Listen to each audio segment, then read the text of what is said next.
Hello, my name is Jacob, and I'm a Norse Pagan.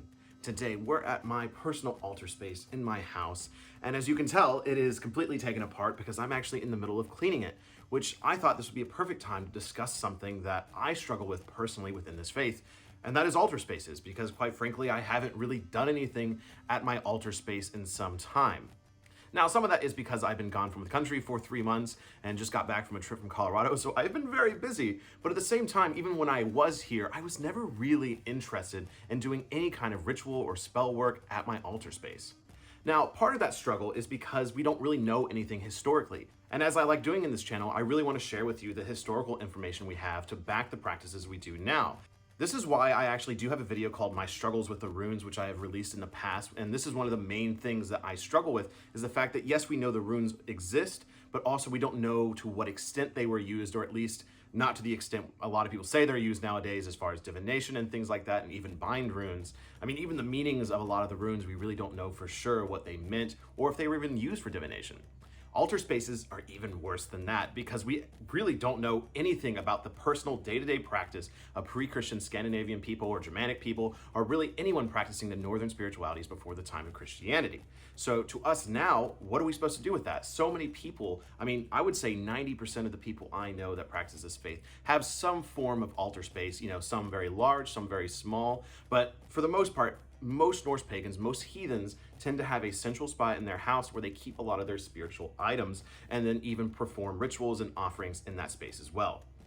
So as I put together my altar space into something that reflects my current practice, and not to mention just clean it, I've already actually oiled and cleaned and dusted and all those things, and I do have several things I need to fix as well, and I just have so many things at this point, and they're all just kind of crammed on this altar space, so I want to find a better way to kind of display everything. I mean, just recently I got back from Colorado and I found this stick. Now, yeah, it's just a stick, and, you know, to everyone else walking there, but we were walking on the side of a lake in the middle of Colorado, and it's in the shape of a laugoose, and it was right after I gave an offering to Odin, and it just stood out to me, so you know what, I took this stick. And that's the weird thing about Norse paganism in general, is that we can see things like sticks and give them meaning. I mean, I literally have a pile of bones right here, you know, that... Mary, can you stop? I mean, I literally have a pile of assorted bones right here from varying different creatures, and it's like, why do I have a bison ribcage bone? Why do I have this coyote jaw? Why do I have this deer antler? It's because it all has meaning to me, and that's such a struggle with a lot of Norse pagan practice is, you know, yes, I can sit here and say I have this antler because of Freyr, and because he has an antler going into Ragnarok, and he's attached to the antler aesthetic, and also with, you know, deer in general. Yeah, I can say that, but also I have these two antlers because we found them at a gathering. And so there, Miri, what are you doing back there? Stop eating the plant. You know, and just because I found these at a gathering, or they were given to me at a gathering, you know, it doesn't mean that they should mean something to every pagan. You know, to me, it means something. So really what an altar space has become for me is not really a place of spiritual practice, but really as this kind of museum of the spiritual objects I've collected along my journey. And considering this journey with the Wisdom of Odin has been 2 years, with about 5 or 6 years as a Norse pagan in general, I'm getting a lot of things. And it seems like every gathering I go to, or every time I have a significant experience or hike, I'm finding something else to add to my altar space, which means it's growing and expanding to the point it's kind of going throughout my house. It's not just this space anymore. Above my mantelpiece, within my office, all around my house, there's these little reminders of my pagan journey. And really, for me, the altar space has become that. It's become a place to store the items that have significance to me. So something I've gotten a ridiculous amount of over the years as gifts, and also is just something to collect, which I feel like is just kind of normal because it's the kind of thing pagans like to collect, is necklaces. I mean, look at all of these. There's so many necklaces that I have at this point. This, again, procured at various points in time. Oh no, now it's just a giant mess of necklaces.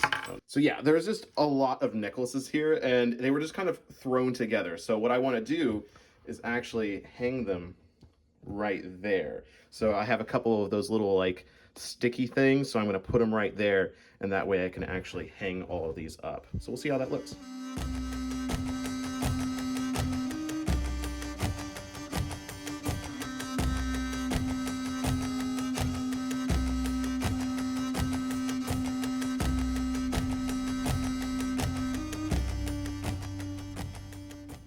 It's a nice. Something else I actually want to cover in this video as well is oath rings. I haven't talked about these since, I believe, late December, early January. I put my oath ring video out. And again, this is something that I kind of struggle with. And again, it's something I want to share with you because I have my old kind of dry and dusty pewter oath ring here that honestly cuts off the circulation in my arm when I sleep because this thing is so chunky that literally when I fall asleep with it on, like I wake up and my hand is numb from where it like constricts my hand. And I've noticed it is actually just causing me pain because it's just getting a little deformed at this point. And so I want to change to something different. So I have this oath ring here, so I'm going to actually change to this one today. It's a little bit smaller, it's lighter, and it's easier to get on and off for me. And I think when I sleep, it's not going to constrict my arm. I really don't want to lose a hand because I'm wearing the wrong oath ring. So I do want to perform a small little ritual there. And again, this is something that I struggle with because this is not something we have a guideline for. We don't have a guidebook. We don't have a story about oath rings and how to transfer them. Like, should there be a transference of oath rings, you know, moving the oaths from this to this? Or can you simply take this one off and put this one on? We don't really know, and that's something we have to figure out for ourselves. So what I'm doing personally is that's going to be kind of part of my ritual today, is that I'm basically going to be reflecting on the oaths that I still have on this, on what I've actually sworn on this, and essentially moving them over here, and then retiring this to just be in an altar space.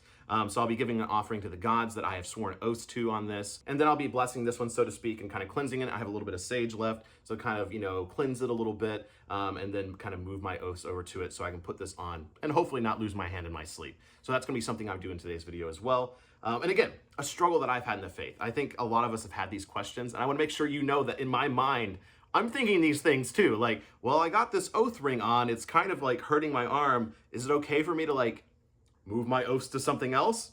Again, we really don't know. You kind of have to go off of what your experiences are, what you're feeling. And what I feel personally is that, yes, you can move to a different oath ring. There shouldn't be anything holding you back from that. But maybe just because of the importance of oath rings, because I have sworn oaths on this, then make it a little bit of a ritual. And then you can kind of do it yourself. Because again, there's really no ritual out there to go off of. So again, we're just gonna have to find our own way. And hopefully this gives you an answer of what maybe you can do. And you know, perhaps this is something you can do as well if you need to get a new oath ring. All right, so now I'm going to go ahead and finish putting all this together and putting it back on here. And I'll be showing you the results as we go along.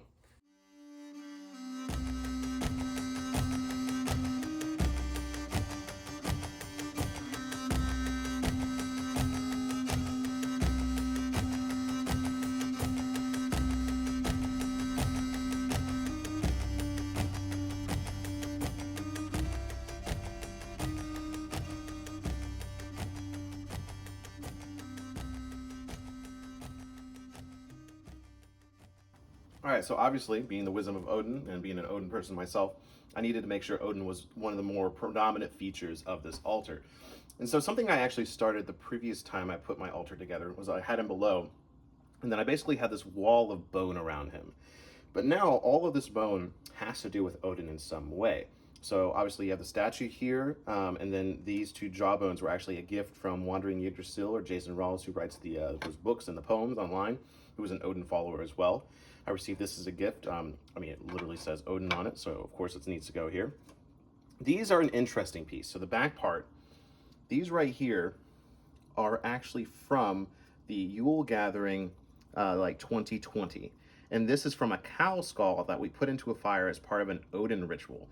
So all these pieces in the back are actually part of that cow skull. And we like basically fetch them from the fire and whatnot. And yeah, I really love these. And to accompany them on an Odin altar from an Odin ritual, perfect. Something I need to do here as part of like maintaining my altar space is I actually need to repair my altar cup here. So it actually did snap off fairly early on to when I got it. This is a gift from Zach. So Zach, thank you so much for this once again. I mean, it's absolutely beautiful. But I need to reseal it here. So I'm gonna do that real quick.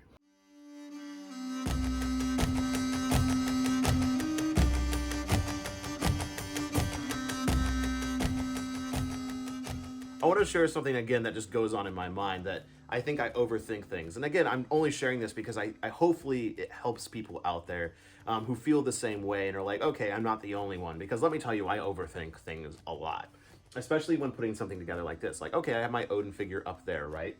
And then I need to put my Thor figure up. And I always put my Thor figure up next to this block of wood. And so let's see, where did he go? So yeah, I have my Thor figure here, and I was like, oh, I'm just going to put it down here. Then I was like, but wait, would that offend Thor because he is below Odin? Then I was like, well, maybe I'll put him up here. Then I was like, wait, what if Thor and Odin wouldn't like to be next to each other? Because then all of a sudden there's a power dynamic. Maybe I should put him next to the tree because then he's like the protector of Midgard, right? I don't know, but maybe that needs to be Freyr's spot. And so again, it's just silly things like that that I start thinking about, and I'm like overthinking of where I should place things. And I worry that I'm going to get some kind of like spiritual negative side of like, maybe it's not going to work if I don't put Thor exactly right here. But what if it doesn't work unless I put him exactly right here? And this is where we start getting stuck into our own heads, truly.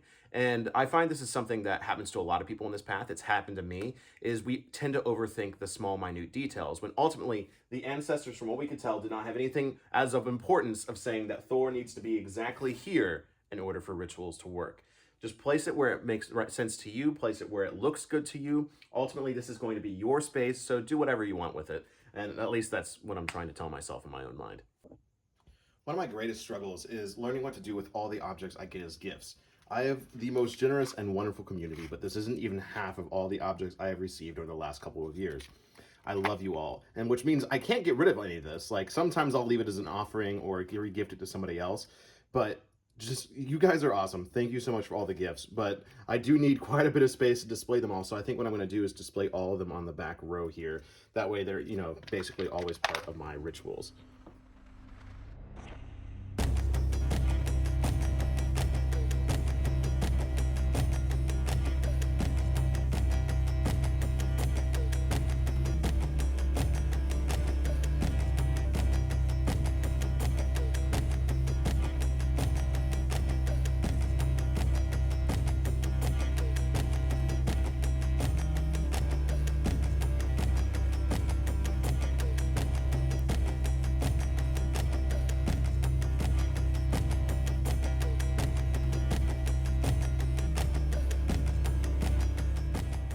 Alright, so it is officially done, the cleaning and reorganizing. What I ended up going with, despite my own inner arguments, is I have Thor here, Odin here, and the Vanir deities here, with my more shamanic gear down here, except for the visor, the necklaces, and all the gifts from various people in the back, as well as my multiple rune bags, and of course my lovely money tree here, which I use as kind of the, you know, the Yggdrasil symbol. I mean, it kind of looks like that. You got the Vanir right under it as well. I kind of like it. So yeah, this is kind of what I ended up with. I did kind of rearrange some things. I put some things in the living room. Again, the altar space is kind of spilling into my house very quickly.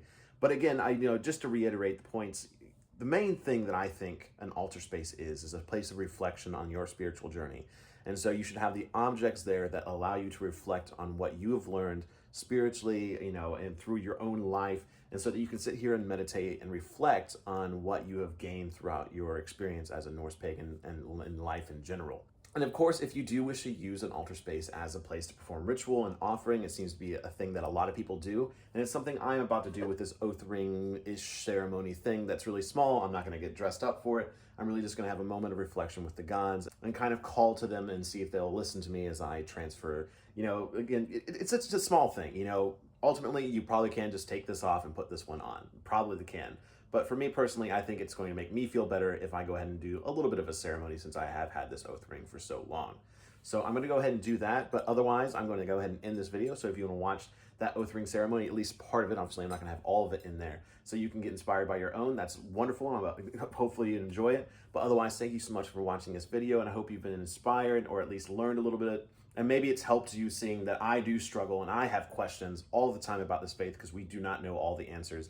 And a lot of the times we have to figure things out for ourselves. So really, I wish you the best of luck out there. It's hard being a Norse pagan, but it's an amazing experience. So really what I should probably be saying is best of luck out there, because it's really hard figuring these things out for ourselves. But that's why this channel exists. So when I figure something out or when I'm struggling, I can share it with you. So hopefully you can learn along the way as well. So thank you very much. And until the hall, Skull.